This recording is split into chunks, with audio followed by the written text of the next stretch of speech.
Now we have a treat today. I'm going to take on your role right here. I think a lot of amateurs get too quick as they try and hit it too hard. The dispersion starts becoming a lot wider. Round about a 10 handicap, max drive 240. Plays a little bit of a slice. Little hints and tricks that Chris gets his top players to do every single week in, week out. And so many of us don't actually do it, but we can nick a few shots here and there. But with a different. We've got a professional caddy, Chris, from Caddy Clubhouse. Caddy's on the Live Golf Tour for Howard Varner, but caddy for the likes of Tyrrell Hatton. You're going to talk me through this 463 yard stroke index 3, which I do have a shot on now, exactly where I should be teeing it up, how I should be approaching my second shot. Should I always go for it? And I want you to sort of help me and help everybody today get inside their own mind and how they can make golf, well, essentially easier and lower the scores. 100%. So Chris, just seeing two gents tee up in front of us and pretty much do the things we're going to tell everybody right now to avoid doing. So, like we said, it's 463, stroke index 3. What club are we going to hit here? So Alex, we're going to hit driver down there, just because it's 463 yards. Yeah. And again, this goes out to all guys. You want to hit a club that you feel you can get it in the fairway. Now, if you're not hitting driver great, don't be afraid to take a 3-wood or a hybrid or a long iron just to get it in the fairway. Because at the end of the day, it's stroke index 3, as we can see. And if you get it on the green in 3 shots, you're on the green in regulation. Yeah. So we're trying to take a double bogey out of play. We're trying to get it on the green in 3, 2-putt, regulation par, no disasters. And I think we just automatically see 463 and we're like, let's hit driver. Whereas what you're saying right now is that's not always the club choice. Now today, because it's a little bit cold, it's a little bit wet, not a lot of run, is the club. Yeah. But we've got to take into account that we want a club that's going to be confident with. We're going to keep it in play. Now, tee position with that club, what we're saying, because we've just seen these two gents in front of us tee it up right in the middle, because obviously that makes sense to most people. 100%. I mean, they just see 2 tee boxes and they've just got to tee it up in the middle of it. So a common fault that I see from all amateurs is the tee position, where they tee it up from. So I'm going to use Alex, for example, who hits it left to right. Now the hole, as you can see, is a dog leg left to right, and there's trees all up the right hand side. Now it doesn't make sense for Alex to tee it up on the left hand side, because he hits a fade, he's now making the fairway half the size, and he's bringing the trouble into play down the right. So we tee it up on the right hand side from here.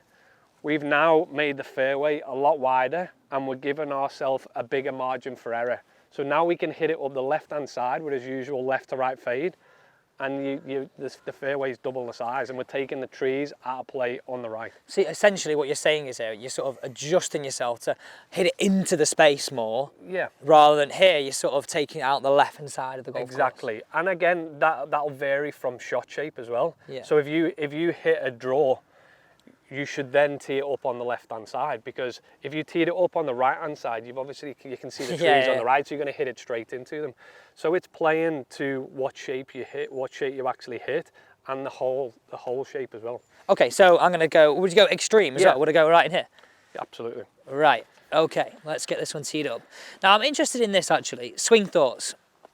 Am I consciously thinking about it? What's your sort of theory on this? So I think all your swing thoughts should be left on the range. Okay. I mean, you can have one swing thought. That's one thing a lot of these guys talk about. They try and have one swing thought on the golf course.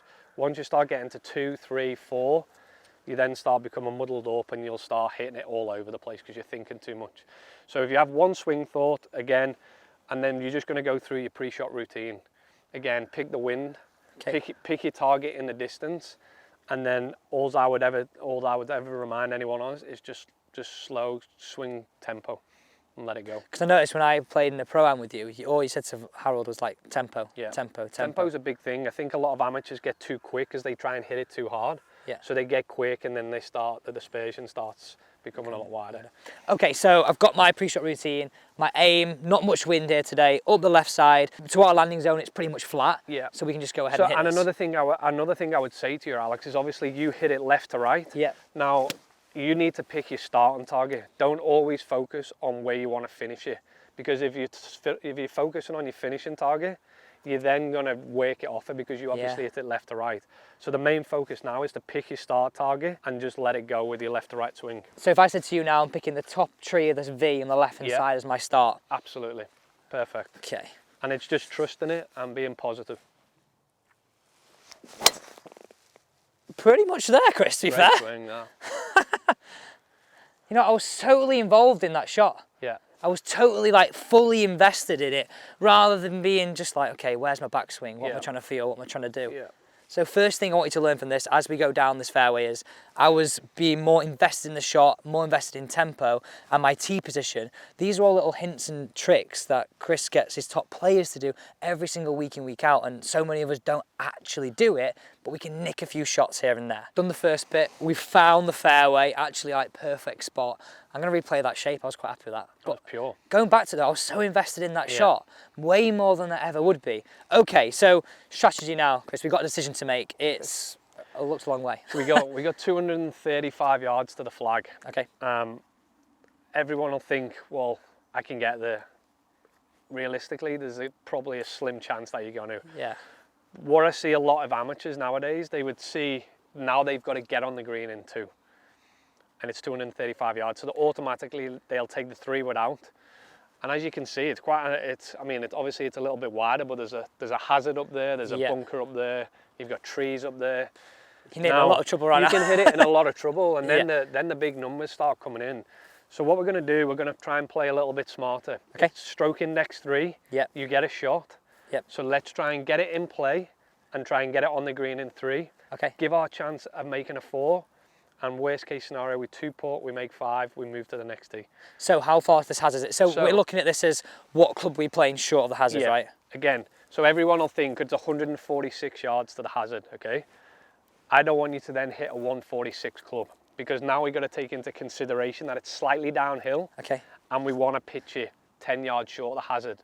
So we're going to say 146, it's probably 6 yards downhill. So 140. Yeah, and we want to leave it 10 yards short of the flag. It's 130. So then we've gone from 146 to now hitting a 130 club. Okay, so if you're lay up properly. You've got to lay up properly. I mean, there's no point laying it up and you hit it too far and you hit it into the hazard. So you mentioned slope there. There's a lot of people who watch this the first time and won't understand what you're meaning by that. Because it's playing downhill, the ball will travel longer. So the shot plays, the playing yardage is shorter. Exactly. So you've gone laser the trouble, take off the slope because it's down. If it's uphill, you would add. Yep. And then because we want to lay up properly, we ended up being around a 130 shot. Yep, exactly. Okay, so I'm going to go pitching wedge. Now, all these decisions you're making right now is easy for you, isn't it? Because you just do it all the time. But how do you keep pace of play when you're on the course? Like, I know everybody looks at it and goes, okay, well, it's a little bit slower on tour. But as a club golfer looking at this now, is there any little things that you do to keep the speed of play going in a tournament? Not really. I mean, obviously you only get 40 to 45 seconds in preparation, and the goal for me is, I mean, I've done all my preparation before the round, before the tournament starts, so I know even before the round, I know if we need to lay up on a par 5, I know the area we need to lay her up to. Okay. If we're in a zone where we can go for it. So for me, is the preparation's key in terms of how I deliver it to the player, which will obviously then speed it up. If I'm there and I'm like, oh, I'm not sure where to hit it, I don't know how far we got, I don't know what to do, where's the wind, then I'm slowing everything down. So for me, the goal is to get all the preparation correct so that my mind can just simplify it and just go ahead and hit it and try and speed up pace of play. Get invested in that Exactly. shot. Right, okay, so I've got pitching wedge here. That's like a 125 club. Yeah. So I think that's just probably a good one for me. 9-9. I might be touching a little bit long. Yeah, and again, I think, Alex, I mean, it's easy to just stand there and just let it go and hit a wedge, and you might hit it right in the trees, you might hit it left in the trees. Yeah. So again, I want you to go through your pre-shot routine. It's the same on every shot, whether it's a tee shot, fairway shot, with a 3-wood, a 4-iron, or a pitching wedge. I want you so now you've picked your club, right? You know that you're going to hit it 130. So now the goal is to try and say, right, well, where's the center? Where's my finishing target? Finishing target, I'd say that little yellow thing sticking up. Okay, so there you go. So that's all you want to focus on. You want to really zone in on that, and all we're thinking about is tempo. Nothing else, and just be fully committed to the shot. Good swing. Well, that's pretty good. So there we go. So now we're there in one shot because it's stroke index 3. And it's stress-free, isn't it? It's stress-free. I mean, you've hit a great tee shot. We've just played it down there, and then we can go up and try and knock it on the green. Right, see if we can make a par. Now, Chris, you just mentioned something about putting, which actually is something that I don't do, and I know you won't do either. Let's get back to this though, and we'll join that conversation back on the putting green. Okay, Chris, so we've laid it up perfectly, absolutely where we said, wasn't it? Yeah. So we took 10 off, I've taken wedge, I knew that was a 125, we had 130 as our number. What's the process right here? Right, so we've got 102 yards, Alex, and it's, as you can see, it's slightly uphill, probably a couple, 2 or 3 yards uphill, which then takes it to 105. Okay. But since walking from the fairway, or back there on the second shot to here, you can feel that the wind's picked up a little bit. It has, hasn't it? A little bit And it's gone into a little bit. So now we've got to take that into consideration. So now that 105 shot is probably now going to play 110 yards. Wow, it's a big change. Yeah, it's half a club. Yeah. So if you don't take that into consideration, you're then your approach shot's either going to be way short of where you want to land it. You can see why so many club golfers just always get the wrong club, either airmailing a green going over the back way too long, or actually most commonly, always coming up short. And as you can see, we a lot of amateur golfers, they'll come here, they'll laser it, 102 yards, and they'll hit a 102-yard shot.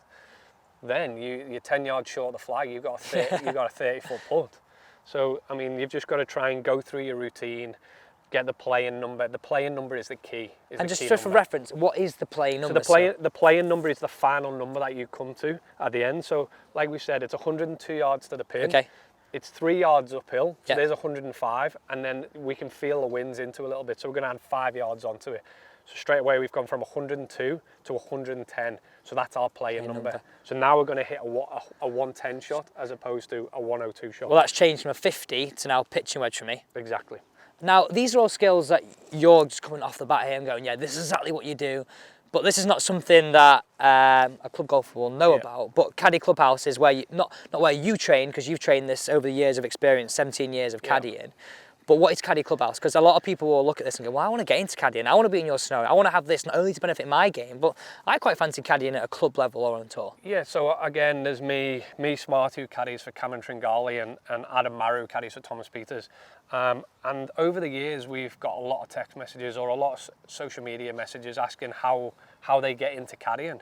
And again, our response is always the same. You've either got to be in the right place at the right time, you've got to know someone that's good at golf, or maybe go and caddy on like a mini tour or whatever. So we've tried to create a pathway for these people to get into caddying. So we've designed 2 online training programs, one for club caddying and one for tour caddying. And obviously the tour caddying is a lot more in depth than the club caddying. And then at the end of the tour one, we create a profile on our website, so it'll have your bio, so Alex, Elliott, age, who you support, your experiences in golf, and then the agencies and sports management companies will have access to that database to hopefully try and access potential job opportunities in the future.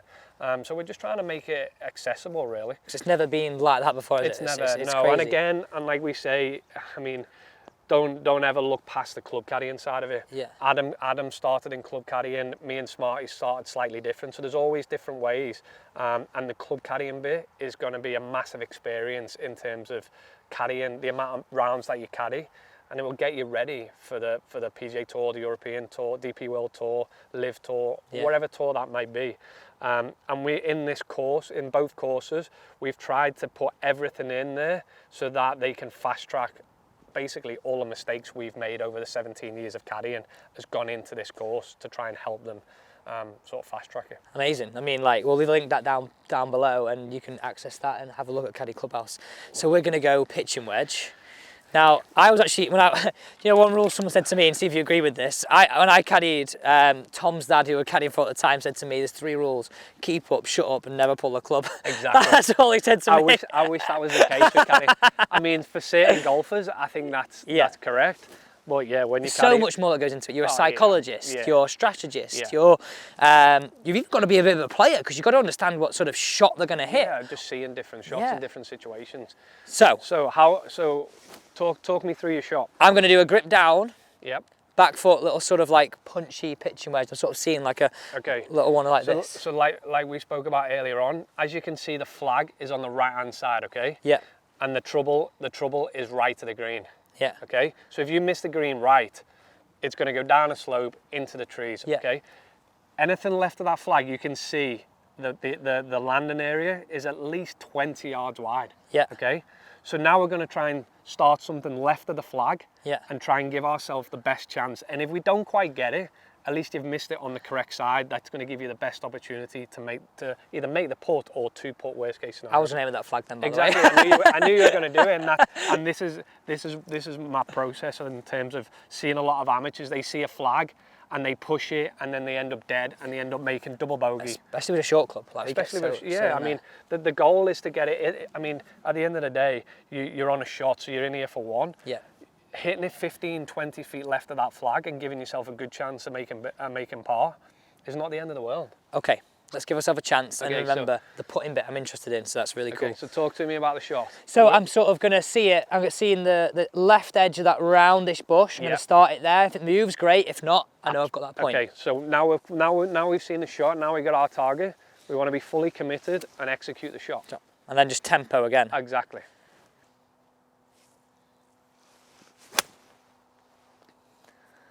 A little bit left, but we're dancing here, Chris. We're dancing. There you go. You're on the green and regulate. So you've missed it. All right, you've not hit the best shot you've hit all day, but we've still got an opportunity to make birdie. Yeah, I mean, I think I was trying to really keep it the left. Yeah. Really keep it the left, and maybe overcompensated, but I got the short stick in my hand. Exactly. We are so pin high here. Absolutely spot on for the number. One club more, and I'm pin high. Otherwise, I'm right down here. Exactly. So I mean, we've hit it to 30 feet. So now we're here for two, basically. Yeah. Now I noticed you just pace that putt. Like, is that something you do for your caddy, if you play it? Not necessarily. I mean, I do it more for stats. Yeah. Stats are becoming a big part of the game nowadays. Yeah. So yeah, we've done a stat. So again, it's 30 feet. Everyone's different. If you pace, like everyone will have different pace drills and or whatever. But yeah, I like to just pace it off so we've got a rough idea of how far away from the flag it is, so I know I can note it in my book. Now, interesting, I spoke to you off camera about this. In my head, and everybody's head, we're thinking, right, I've hit the green, let's try and hold it, let's get out of here with as little strokes as possible. But you're saying from this distance, maybe not being so obsessed with holding the putt could be very beneficial. Absolutely. I just think if you always try, I mean, it's not a bad thing you always trying to hold a putt, but there's a time and a place to be able to do it. So if we've got 30 feet here, there could be a slope behind the green that if you hit it too hard, it catches the slope, you end up 25 feet away. Then you're in 3-putt territory. So again, from this range, it's just about figuring the pace out. If you get it, we're in a range that you're comfortable with. A 2-putt, easy 2-putt, and get out of there and move on to the next tee. We're making it stress-free, and I think that's the big thing from this video, is being more visual, being stress-free, playing to your strengths as a 10 handicapper, so whether it's tee position, whether it's then going to a wedge or approach shot, and now thinking, okay, like the term that you probably use is bin lid, isn't it? But if you can get it in sort of there, you'll be all right. Absolutely, yeah. So now we're going to just pick the line. So if you talk to me about how you're seeing it, Alex. I'm seeing it like up here and moving a little bit sort of left to right in the last sort of third of that putt. Okay, yep. So I agree with that. So now you've got your line. Now all we're thinking about is pace. Okay. So if you're happy with the line that you've picked and you get good pace, we're going to be there or thereabouts. And if it goes in, it goes in. If not, we've got an easy tap in for a 2-putt. Okay, right.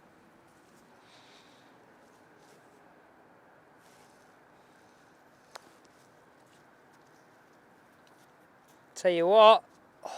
So there we go. I didn't think that had a chance. Exactly, that was a great putt. I mean, you picked your line, you got the pace right, and you're going to tap it in for a stress-free net par on a 476 hole, stroke index 3. Made it stress-free completely. We're trying to make golf as simple as we can, and the more we complicate it, the more trouble we're going to come into. Well, thanks for having us, Alex. Great 5. Amazing. Now, don't forget you can use your strategies in your game. Thanks for watching.